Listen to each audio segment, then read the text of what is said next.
Oi, Eliane, bom dia. Bom dia, Raíssa e Carolina, ouvintes. Bom dia, Eliane. Queríamos a sua avaliação sobre essas revisões, essas revisitas a acordos de leniência firmados na Operação Lava Jato e os desdobramentos a partir das intervenções, de alguns ministros do Supremo, agora mais recente, André Mendonça.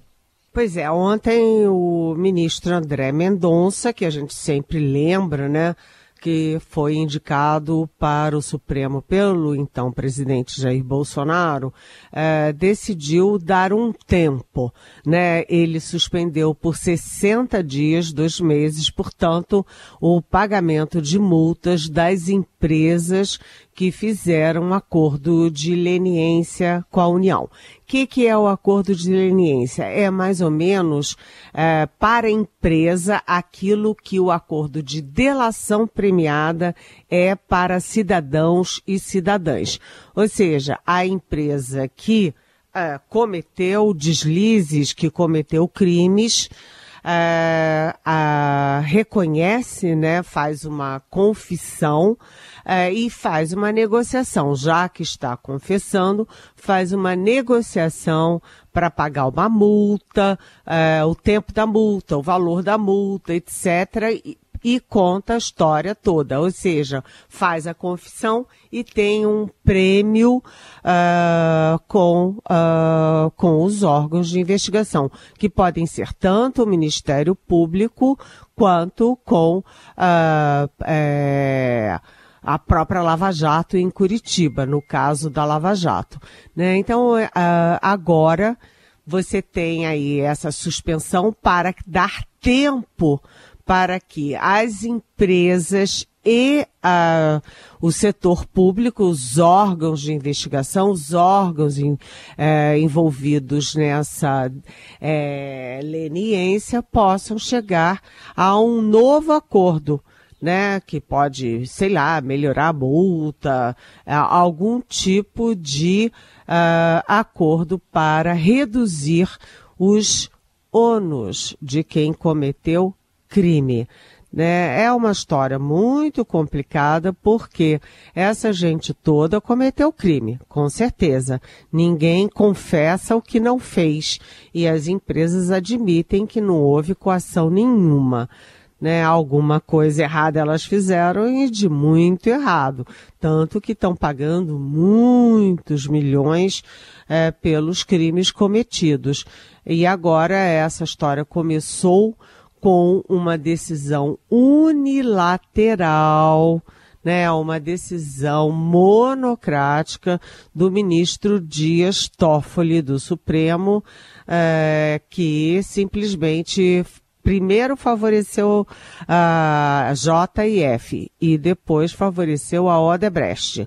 Além dessa decisão de ontem do André Mendonça, só hoje tem uma reunião da segunda turma do Supremo Tribunal Federal, que vai decidir sobre a decisão monocrática do Toffoli.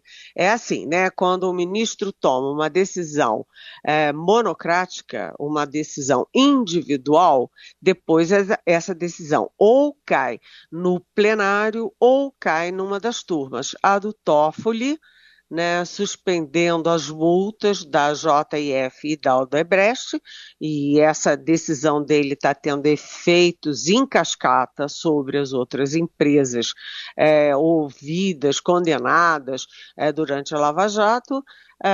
Então, agora a segunda turma vai avaliar, vai analisar e julgar se mantém ou não a decisão monocrática do Dias Toffoli. Ou seja, essa semana está muito focada nessa questão da leniência das empresas da Lava Jato, principalmente, mas não só as construtoras. E aí a gente tem, por exemplo, a manchete do Estadão.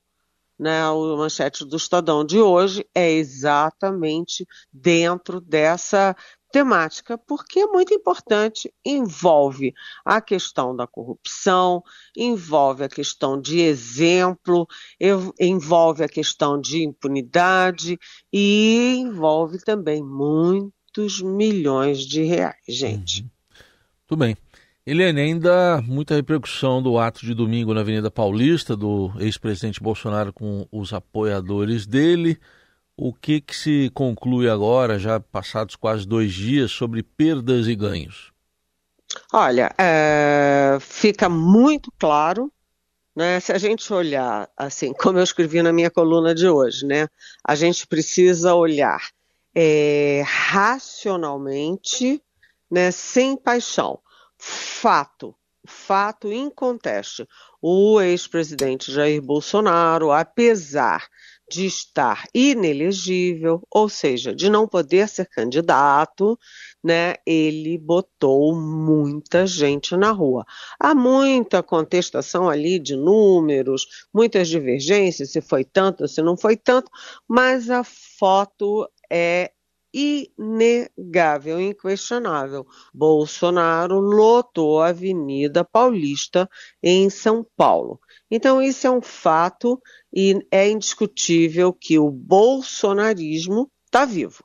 Apesar de tudo e apesar de todas as investigações e todas as provas que estão aí à vista de todo mundo contra Bolsonaro e contra a tentativa de golpe do Jair Bolsonaro. Isso é uma coisa.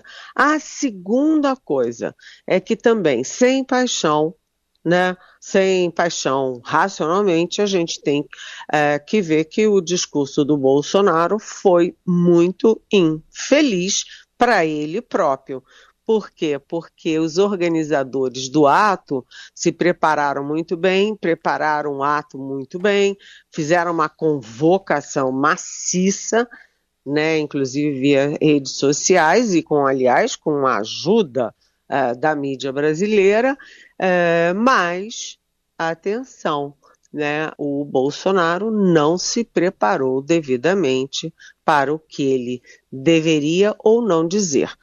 Ele teve o cuidado de pedir para os manifestantes não usarem faixas, né, cartazes, gritos de ordem, pedindo fechamento do Supremo, fechamento do Congresso, como eles sempre fizeram, né, nos 4 anos do governo Bolsonaro, porque isso poderia complicar a vida do Bolsonaro na justiça e na investigação policial. Mas o próprio Bolsonaro, que tinha se recusado a falar, né, ficou calado, a portas fechadas, no depoimento à Polícia Federal, ele, à luz do sol, né, à luz do dia, né,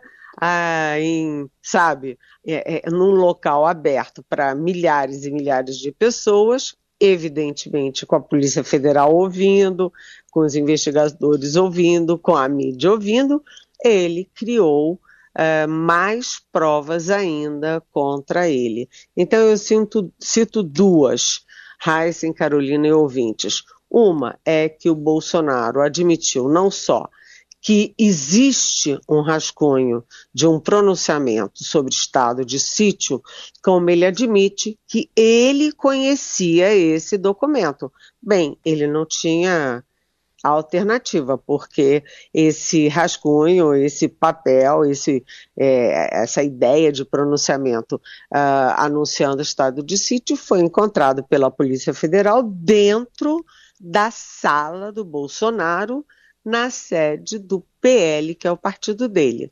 Então, ele, sem saída, teve que admitir tudo isso, e aí ele disse, imagina, estado de sítio está na Constituição, e aí estado de sítio tem que passar pelo Congresso, então é um instrumento legal, onde já se viu dar golpe com instrumento legal. Gente, para que estado de sítio?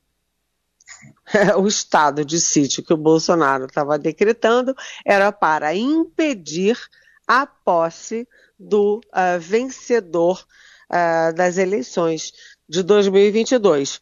O Lula ganhou a eleição, o Bolsonaro, contra o resultado democraticamente anunciado das eleições, queria abrir o estado de sítio, né, para impedir a posse, e com o seguinte detalhe, né, outras minutas encontradas com o ministro da Justiça, encontradas no celular do ajudante de ordens do Bolsonaro, simplesmente mostravam que a ideia era prender o presidente do Tribunal Superior Eleitoral, né, fechar o Tribunal Superior Eleitoral e criar uma intervenção com uma comissão de militares e civis.